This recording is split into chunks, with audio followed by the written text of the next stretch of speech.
Indiana Fever preseason has officially come, and it has officially gone. The Indiana Fever did finish the WNBA preseason undefeated. Caitlin Clark is shooting from distances that shouldn't even be allowed on a basketball court, while Lexie Hull is emerging as the Fever's not-so-secret fourth-quarter weapon. One insider put it plainly: "I think Caitlin Clark may have even increased her range. She is shooting the deep ones like they are nothing." The Indiana Fever close out the preseason 3-0, victory against the Mystics, victory against the Brazilian national team, and another victory this afternoon against the Atlanta Dream. In their final preseason game, the Fever completed a perfect 3-win, 0-loss sweep, but not without drama.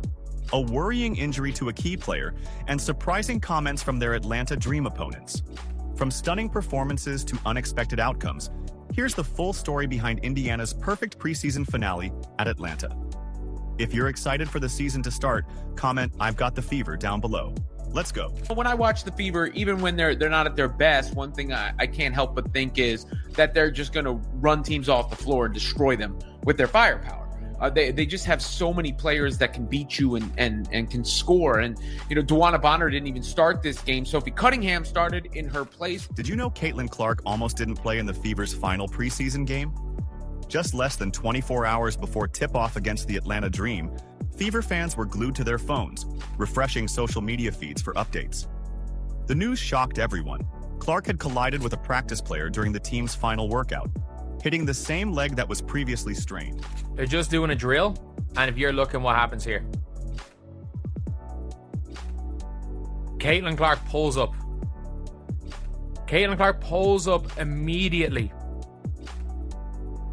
And a lot of people are saying that it's not the end of the world. Picture this moment.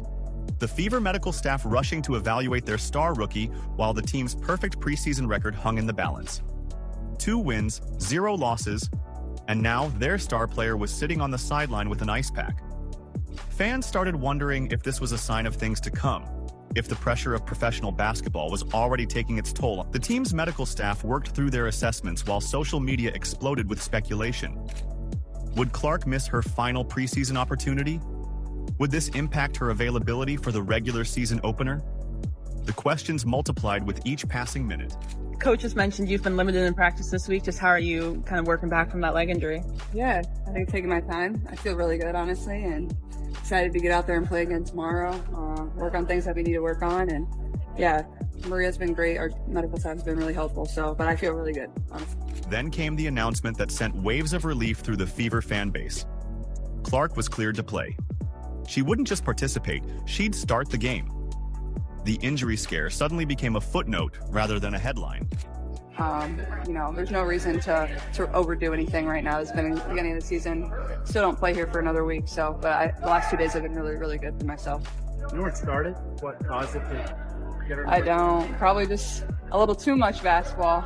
I think, I love being in the gym, but I think understanding when to be in the gym and, when to recover and things like that. So I think just finding a balance and obviously just getting back into the swing of things. But yeah, it was nothing major or anything like that. From the opening minutes, it was clear Clark wasn't holding anything back. She launched shots from distances that made defenders look completely helpless. Sports Illustrated WNBA analyst Robin Lundberg noticed something even more impressive, writing on X, "I think Caitlin Clark may have even increased her range. She is shooting the deep ones like they are nothing." Darns it. So second attempt, same spot, same result for Maya Caldwell. That's Caitlin Clark, top of the key, and drains her first triple of the... One particular three-pointer from near the logo reminded fans of her iconic shot a week ago at Iowa. The Atlanta defenders could only watch as the ball arced high and dropped perfectly through the net. This wasn't just a player testing the waters of professional basketball. This was Caitlin Clark announcing her arrival. By game's end, Clark had overcome the pre-game injury concern to post an impressive stat line: 13 points, 7 assists, and 6 rebounds in just 23 minutes of play. Natasha Howard gets the bucket.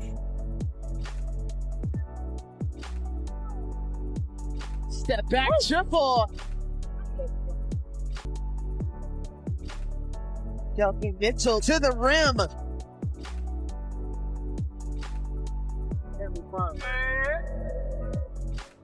Well, that's Caitlin Clark, top of the key, and drains her triple. As the final buzzer sounded on the 81-76 victory over Atlanta, the Fever had accomplished something special: a perfect 3-win, 0-loss preseason sweep. What started with a moment of concern ended with rising expectations for what this team might achieve when the games really start to count. With a close game heading into the fourth quarter, an unexpected hero emerged for Indiana, and her name wasn't Caitlin Clark. The spotlight shifted to Lexie Hull, who had been quietly developing her game throughout the preseason and adjusting to her new role from the bench. Let's remember that last year, Hull started the final stretch of the year and became a reliable offensive and defensive weapon during that stretch, even becoming the hottest three-point shooter in the league during that time. And now BG says she's rediscovered her love for the game, saying Atlanta reminds me of home. I'm back in the South, and this was the best decision of my life. She is completely fine, just needing rest, so we will not see her for the rest of this ball game. Yeah, we can't give out all our weapons. Turnover as Matt Caldwell got a little too deep in. However, because of the new All-Star free agent additions, Hull has graciously started coming off the bench this season. There was something different about her during this game. There was a confidence in her step, a certainty in her movements that caught everyone's attention. This wasn't the same player we'd seen before. This was someone ready to take over. I think more than anything, just being able to practice with our team. We're getting a lot of good reps in practice, and I think confidence comes from that. Confidence comes from getting the reps, the game-like reps, over and over again in practice. And our team's super competitive, so every single day that we've had of training camp so far has felt pretty much game-like. Like, we're all taking it very serious, and it starts in practice. The Atlanta Dream kept pushing, threatening at every possession to hand the Fever their first preseason loss. The tension in the arena was building. Would Indiana's perfect record survive? That's when Hull took matters into her own hands. When Indiana needed scoring most, Hull delivered with remarkable efficiency. She found lanes through defenders that didn't seem to exist. She pulled up for mid-range jumpers with defenders in her face like they weren't even there. One particularly impressive play saw her split 2 Dream defenders before finishing with a smooth layup at the rim. Just like, nah, shoot that thing when you open. Lexie Hull getting downhill, finds the bucket and one, as this will be the largest lead for Indiana. Her impact went beyond just scoring.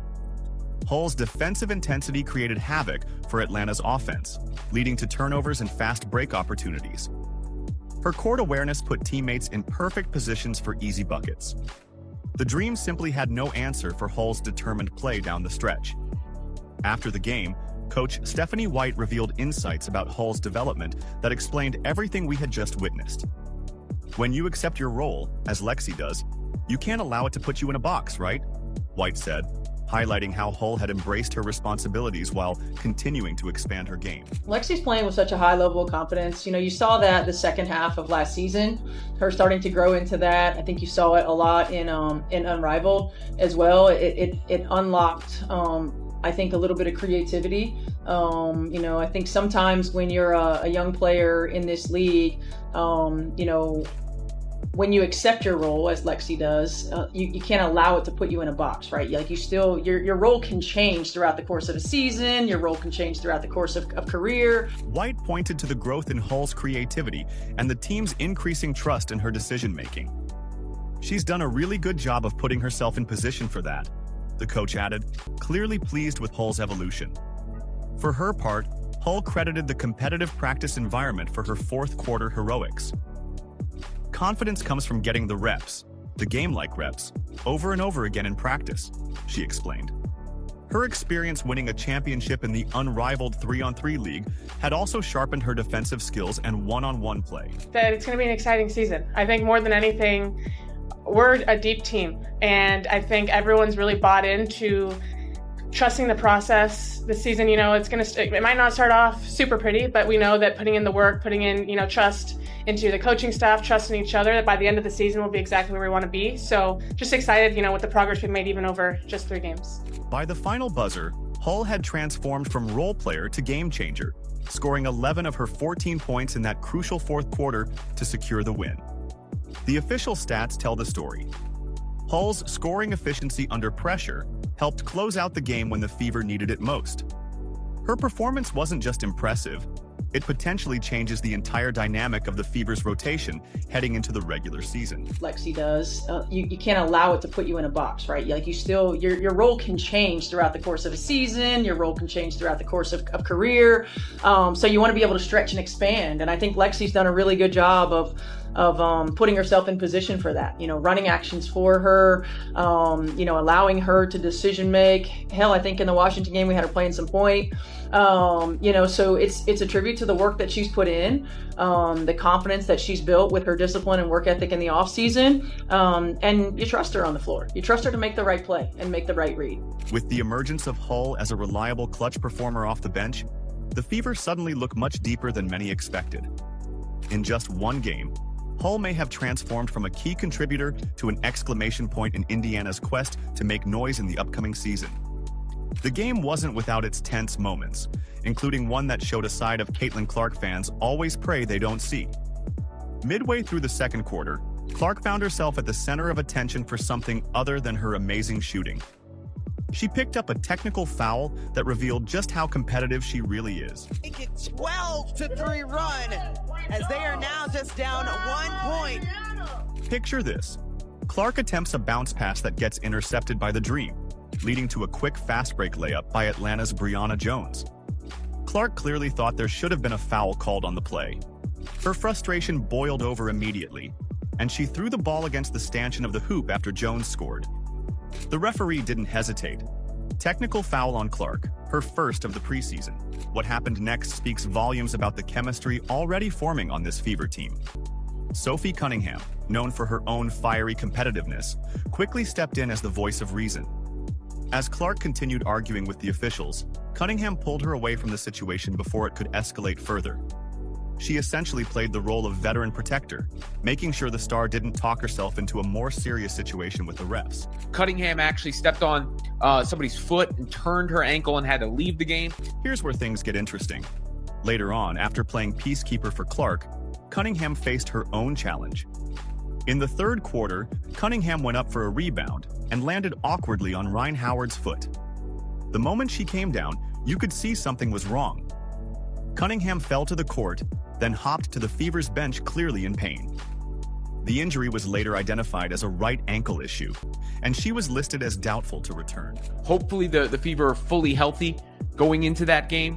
Hopefully Sophie Cunningham is good to go in that game. I know she was seen in a walking boot afterwards, but that's typical.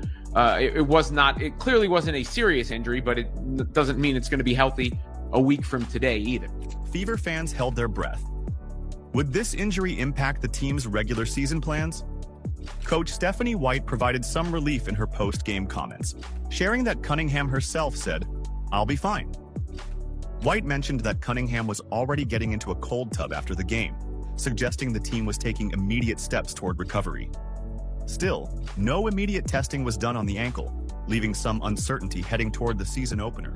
I don't think so. She was in there getting in a cold tub, so she keeps saying I'll be fine, so I trust her. Despite these moments of tension and concern, the game also featured remarkable displays of sportsmanship that remind us what makes certain teams special. Before and after the final buzzer, players from both teams shared genuine moments of respect. Hugs and conversations between competitors showed that fierce competition on the court doesn't prevent real connection off it. One particularly meaningful exchange caught on camera was between Clark and Brittney Griner. Though they barely shared court time during the game, the two stars embraced warmly afterward. Fans noticed and appreciated this moment, with one commenting, "Great respect from Clark and Griner." These small gestures matter in building the culture of the league. The technical foul moment revealed both Clark's intense competitive drive and the team's protective chemistry. We saw a player who cares deeply about winning and refuses to back down, alongside veterans who know when to step in and guide that passion. Meanwhile, Cunningham's injury raised legitimate questions about her availability for the season opener against Chicago. We did a better job of taking care of the ball in the second half. I was disappointed that we had 10 first half turnovers. A lot of them were trying to force things that just weren't there. I didn't feel like we were patient enough to get into our offense. So we did a better job of taking care of the ball. I always love when we have a high assist to made field goal ratio. I think we're going to find a lot of success when that happens for us. Quality depth, they came in and made impact, no doubt. And being able to, hold a team to 34% from the field. I mean, all points of emphasis for us. And even though it's not always that pretty, it's progress, and that's what we need. These moments of drama and sportsmanship painted a complete picture of what makes the WNBA special. Fierce competition balanced with genuine respect. The Fever showed they have the fire needed to compete at the highest level while still maintaining the class and sportsmanship that builds positive relationships across the league. Fans saw not just talented individuals, but a team beginning to form an identity. Competitive, passionate, but also respectful of the game and their opponents. The preseason is over, and the Indiana Fever just put the entire WNBA on notice with their perfect 3-win, 0-loss record. But what does this flawless run actually tell us about what's coming? This isn't just about winning exhibition games. It's about glimpses of something special forming in Indiana way ahead of schedule. The chemistry we've seen between Clark, Hull, Boston, Mitchell, and the rest of the roster has looked almost effortless at times. The question now becomes whether this momentum survives first contact with the brutal reality of the regular season. Teams across the league have been studying film, particularly on Clark, creating specialized defensive schemes to disrupt her rhythm and limit her impact. Obviously, you want to win. I think winning it gives you a different kind of vibe, a different kind of feel. But more than anything, we want to see growth. We want to see how we're able to utilize our depth. We want to continue to see different combinations, different lineups, what it looks like. And we want to see application of things that we've done in practice. The Fever's first test comes May 17th at Gainbridge Fieldhouse against the Chicago Sky, a nationally televised game on ABC that everyone's circling on their calendars. The Sky present immediate challenges with their defensive schemes, which will likely focus on denying Clark the ball and jumping screens to throw her off her game. There's also the uncertainty surrounding Sophie Cunningham's ankle injury from the Atlanta game. While Coach White shared that Cunningham herself said, "I'll be fine," and was already in the cold tub postgame, her availability for the opener remains a question mark. Her attitude speaks volumes about this team's resilience, though. Sophie's so fun to play with. She has a different energy about her, something you can't teach, something you can't tell people to act like, because you either have that or you don't. And being able to play with her, you feed off of that, and she feeds off the crowd feeds off her, so it's super fun. And I'm just very grateful to get to play alongside her. One of the most intriguing developments has been the connection between Clark and Hull. Their chemistry against Atlanta showed flashes of what could become one of the league's most dangerous offensive combinations. Yeah, just giving a different kind of look and seeing what we might be able to do from that standpoint with Sophie's energy in the starting lineup and with DB's production coming off the bench. So, we'll probably continue throughout the course of the week tinkering a little bit. But preseason gives us a good opportunity to see what we like, because it's important to have a good starting group and it's important to have energy out and production off the bench. What makes this Fever team truly special isn't just their star power, it's the emerging depth. Hull's development exemplifies this perfectly. The role players are proving they belong on the big stage, creating a rotation that might be deeper than anyone expected heading into the season. The Fever still need to clean up certain areas. Coach White emphasized they're starting to really build layers into our attack offensively and our coverages defensively, suggesting there's still significant growth potential. The growth process or the growth edge for young competitive players is how you channel your energy, right? Like Tamika Catchings was the same way as a young player. You're fiery, you're competitive, and so being able to channel it in a way that is positive, for her and for our team, and it's part of growing, right? It's part of growing in this league. So, while no one's planning a championship parade yet, this preseason showed exactly why the future in Indiana looks brighter than it has in years. The foundation is clearly in place for something special to happen, perhaps sooner than anyone anticipated. This perfect preseason sweep reveals something special brewing in Indiana. Is it too early to talk about a dynasty? Maybe.